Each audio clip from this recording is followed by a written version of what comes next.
Today I am walking in Santa Venetia, which is a neighborhood in San Rafael, California that's probably one of the most middle-class areas you can find in Marin County, where you can still buy a house for less than $1 million. And I know to a lot of the country that still sounds absurd and ridiculous, but around here, that's pretty hard to come by, especially in an area that's not completely dangerous and overrun with crime. And while we're here, we're going to talk about all the shifts that are happening in the housing market right now. Like a few weeks ago, I covered the story about how home purchase contracts are falling apart at record numbers. And we just got the most recent update on this. And there seems to be no sign of this trend reversing anytime soon, because more home purchases are still falling through due to an uncertain economy. And this is the perfect example of how this is working right now. Take, for example, this woman in Nashville, Tennessee. She was thrilled when she made an offer on a $400,000 house and the offer was accepted.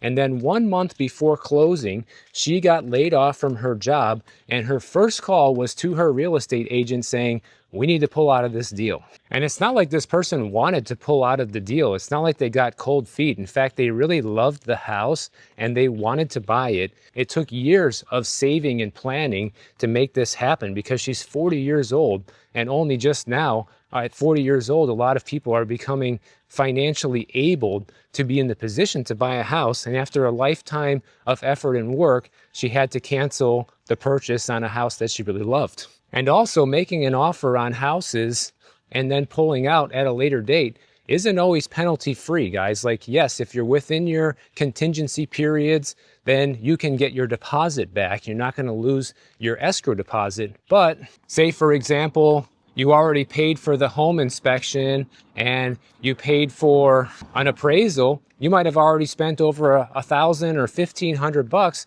depending on how much those services cost in your area and the size of the home and everything else. So it's not free to work your way through a real estate transaction and pull out, even if you don't lose your deposit. And losing that extra $1,000 or $1,500 when you lose a job still hurts. As of the August reading from Redfin, it was about 15% of home purchase contracts were canceled in August. And now that the September numbers are out already, it's about the same. 15% of deals are falling through right now. And a year ago, it was about 13.6%. So these cancellations continue to rise as the uncertainty does as well.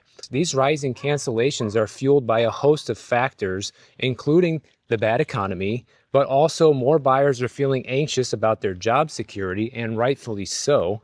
And it's causing people to have cold feet and back out while they're ahead, because if you have a sizable down payment at stake and you have any fears or concerns whatsoever that you might be losing the job, it's probably not the greatest time to buy. Now, here's a pretty brand new listing that they just listed about a week ago for sale at $995,000. The house was last sold for $859,000 pre-pandemic in 2019. So it's kind of surprising that the list price isn't significantly higher, because you see a lot of sellers price homes $200,000, $300,000, $400,000 easily above what they purchased it for pre-pandemic, but you're not really seeing that here. And that's a pretty good indicator to me that this house is probably priced pretty well. It's a fairly new listing, so it's hard to say how long it's going to sit on the market. But, in an area like this, guys, you probably have at least 4 adults in a lot of cases living under the same roof, and all of their incomes can be used to qualify for the sale of the property. And that makes that $6,000 a month mortgage payment become pretty manageable when you have 3 or 4 incomes to throw at it. And also, it doesn't seem like they're being greedy, because if this same house was for sale in Miami and they bought it for $860,000 in 2019, they'd probably be asking $1.5 million right now. Anyways, besides people being uncertain about the economy and worried about their job security, you also have a situation where a lot of people are just not able to qualify for the loan. Because at these prices, at these interest rates, at these insurance costs, at these rate of property taxes, people don't find out until they've already gone halfway through the transaction sometimes that it takes time to get their financing, that they might not be able to afford it. That's why it's also important to work with a highly skilled mortgage broker that can already get you pre-qualified before you ever make an offer on a house. So that way they've already looked at your income, your tax returns, your credit score in depth, and have basically have already put you through the underwriting process. You as the buyer are qualified to buy. So you know there's no hiccups on your end. Now it just comes down to the underwriting of the property itself. And as long as that property fits within your budget and doesn't have any surprise liens or problems attached to it, then there's a high probability you'll be able to buy that house. But a lot of people kind of just shop around with a budget in mind, or they just get like a Mickey Mouse pre-approval, or they just kind of look at your income and your credit score high level and say, okay, you're good. But once they start digging deeper into your personal details or the property itself, the whole thing goes kaput. And here's something that's great news for home buyers right now, is that not only the fact that more people are pulling out of deals, which leaves more opportunity and less competition for somebody who's seriously in the market right now, but also in September, 52% of homes were delisted compared to 1 year ago, according to Realtor.com. And even with that many delistings, we still have the highest level of inventory on the US housing market than we have had in 5 years. So everything is moving into your favor and turning this into a buyer's market right now. And that's why I was telling people over the past 3 or 4 years to be patient, because your time will come. And if you've been able to keep up with the cost of living and keep up with inflation, well, homes essentially today are dropping in value when adjusted for inflation.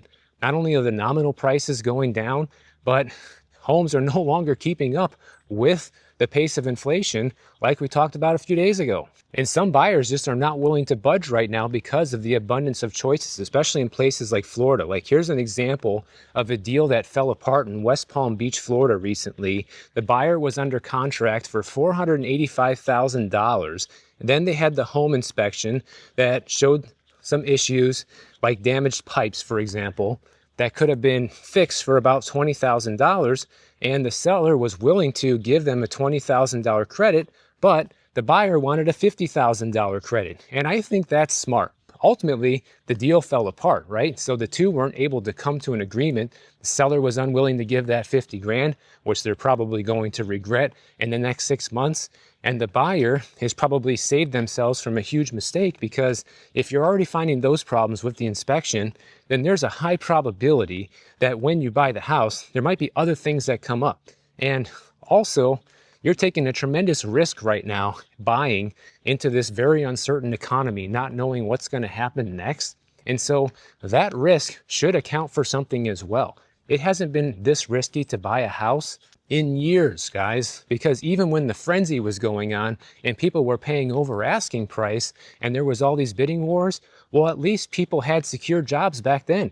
There were 2 jobs available for every person looking for a job. People were getting huge raises. People were able to work from home and buy in cheaper areas than what their salary was providing. Gave them an abundance. Now people are working off of a shortage. Now there's less than 1 job available for everybody looking for a job, and inflation has finally caught up and has squashed everyone's budget due to the increased cost of living. And because so many sellers haven't caught up to the new market reality and are not pricing homes appropriately in a lot of cases. Hi there. Hello. Hi. Hey, buddy. You want to say hello? How you doing? Bye. See you later. So because a lot of sellers are just unwilling to lower the price or haven't caught up with the new market reality, what's happening is the longer your home sits on the market, then the less desirable it becomes, or the more people wonder, well, what's wrong with this place? Why hasn't it sold? Well, I'll tell you why. In probably more than 90% of instances in this market right now, it's solely because of the price. It's not because there's anything really wrong with the house, because if that house was priced appropriately, it would be gone yesterday. But because so many sellers are still playing catch up with the new market reality, it's still sitting on the market. Now, if sellers want to reduce the risk of cancellation, one thing that you can do is you can get a lot of the legwork done up front. You can get a pre-inspection done on your home for the things like the roof, the structure, pest reports, and share all that information with the buyers up front. This is especially common here in the Bay Area. I don't know if they do this in all of California, which is very different than how we do things in Florida. Like when you go to make an offer on a property here in California, they give you all of these inspection reports and disclosures up front that in Florida, you never get any of this stuff until you're already halfway through the transaction, and then you have to kind of make a panic decision. So that's a really good thing that they do here, and I wish all real estate markets would do that because it's extremely helpful to the buyers. Now, these affordable houses in these middle-class neighborhoods in the Bay Area don't last for long, because this one was listed on September 20th for $910,000, and it went under contract just a month later at the end of October. So this house was probably priced pretty appropriately. They're probably buying it pretty close to the offer price, maybe slightly above or slightly below. And that's what it takes to get a house sold in today's market. You have to be like these people back here, know your market, price it appropriately, and that's how you get the house sold, guys. If they had this house priced at $1.3 million, I guarantee you it'd still be sitting on the market with no offers. But so many sellers are way behind the curve and think that that's still possible. So clearly the real estate agents in this neighborhood are giving their clients some solid advice on where to list at in order to get the house sold in a reasonable amount of time. A month is nothing. That's really good, especially at a time when the real estate market is essentially collapsing and cancellations are at all-time highs and people are afraid to buy. But if you're a seller and you're worried about this, another thing you can do besides some of the upfront legwork is you can get a backup offer. This is something that we did a lot back when I started in real estate, because there were a lot of cancellations back then too, due to a lot of the same uncertainty. And if you have a backup offer, someone who really wants the property but was just a little too late to the table, then that can give you some security, knowing that if the first one doesn't work out, there's somebody else who still wants this place. And the other thing is this: sometimes the cancellations actually come from the seller's side of the transaction too, because a lot of sellers, they need to sell their current home in order to buy another one. So if you're a seller and you have your home under contract and the buyer pulls out, well, now you have to pull out on your contract as well as the buyer, because now you can no longer afford to buy that house because the house that you own now isn't going through. So all of this has a big domino effect on the rest of it. We all know that keeping your personal information private in the age of the internet and the age of information is becoming more and more difficult. And that's why today's video is sponsored by Delete Me. Delete Me is a hands-free subscription service that will remove your personal information that's being sold online.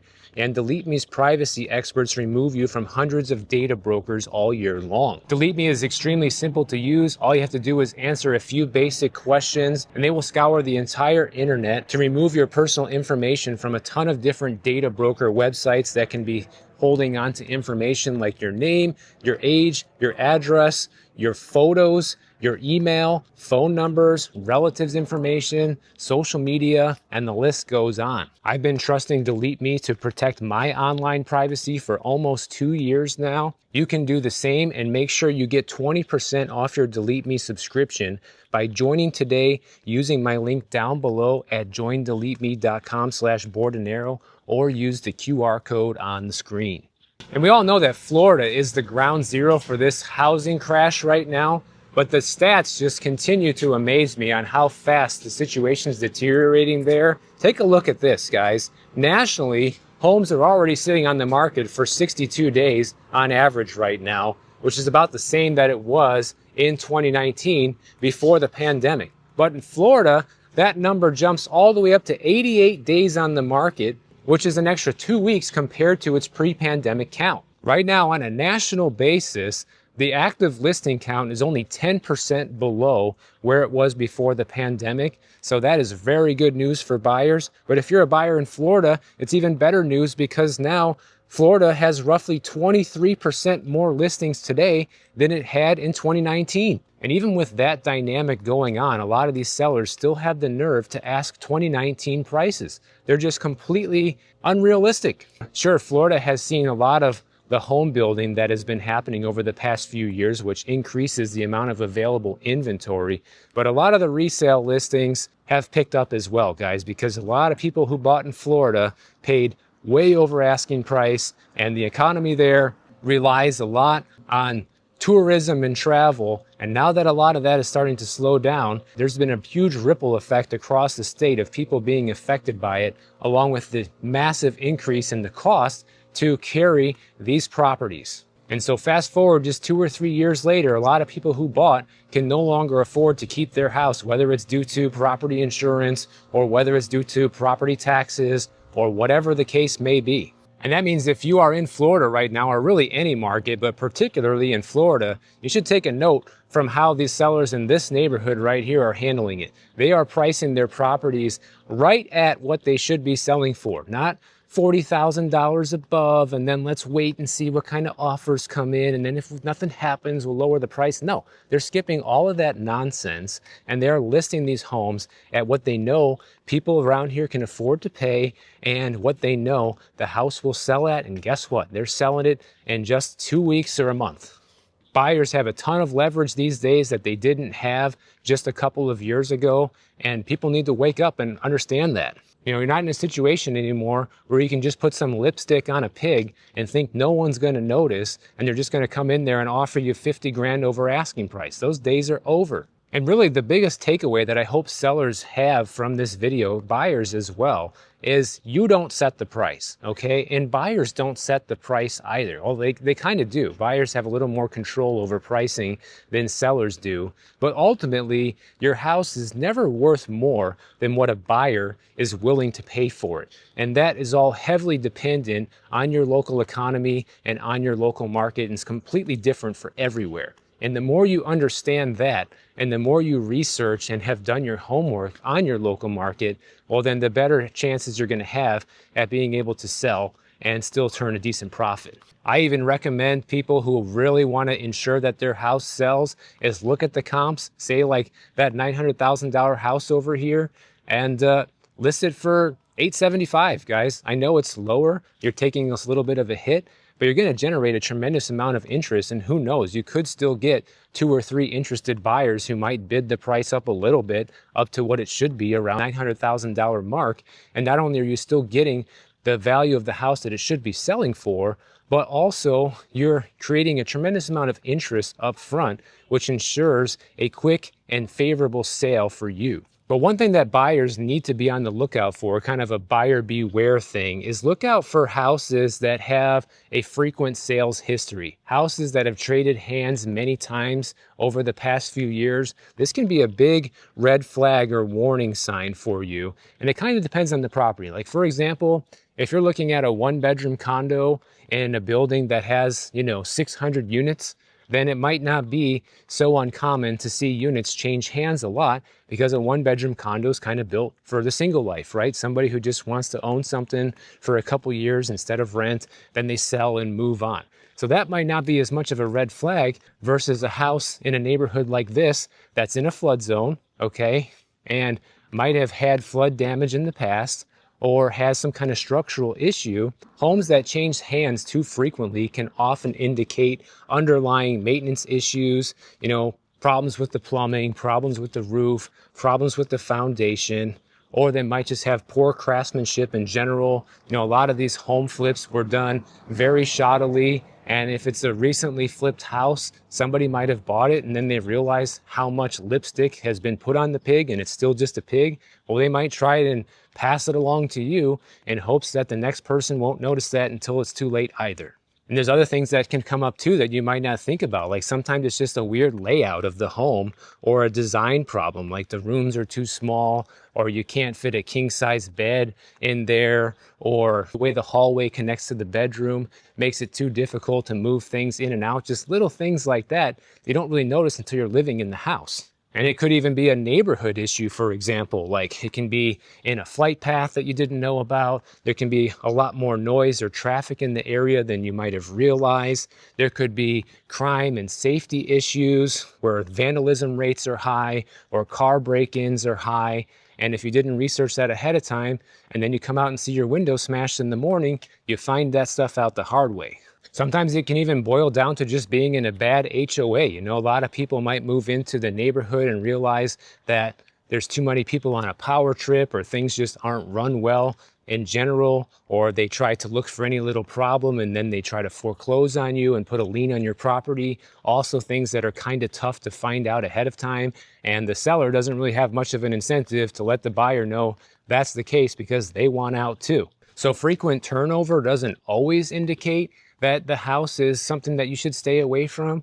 But if you notice it in the sales history and you see that in the past 10 years, the house has been sold 5 times, well, that should be a red flag enough for you to do a little extra research on the neighborhood itself, the HOA if there is one, and ask more detailed questions when you're in the due diligence period of this property in order to make sure that you're not getting yourself into a world of problems. Now, something we haven't talked about in a while is the homeowners insurance situation in Florida, because just a little over a year ago, Citizens, which is Florida's insurance company of last resort, had about 1.3 million customers, and through their recent depopulation program, they've been able to cut that number basically more than in half in about a year, guys, which is kind of crazy. Just last week, Citizens Insurance shed 200,000 policies, and they're now at their lowest level since 2021, and they have about 569,000 homeowners insurance policies, down from about 1.3 million a little over a year ago. I'm actually a part of that. You know, I was on their depopulation list. I got that notice in the mail about a couple months ago, notifying myself that my Citizens policy is not going to be renewed for 2026 because there are other offers available that are within that 20% price gap of what Citizens was charging me. And to my surprise, I was actually able to find better insurance coverage than what I currently have through Citizens at a cheaper price, because there are insurance companies that are coming back to Florida. So it might not be game over for us yet when it comes to insurance in Florida, because that looked like the death sentence for a while. Property taxes are still a huge problem there.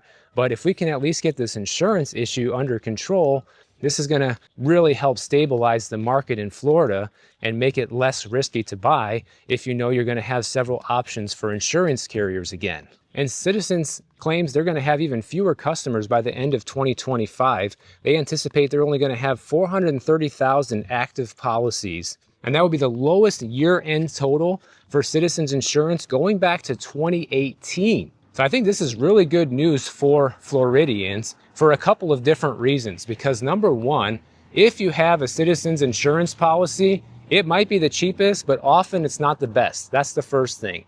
But besides that, if there is a major disaster that Citizens has to pay out for and they run out of cash, well, you as a Citizens customer are the one who is hit hardest and first for extra cash, as basically like a special assessment to pay more if they run out of money.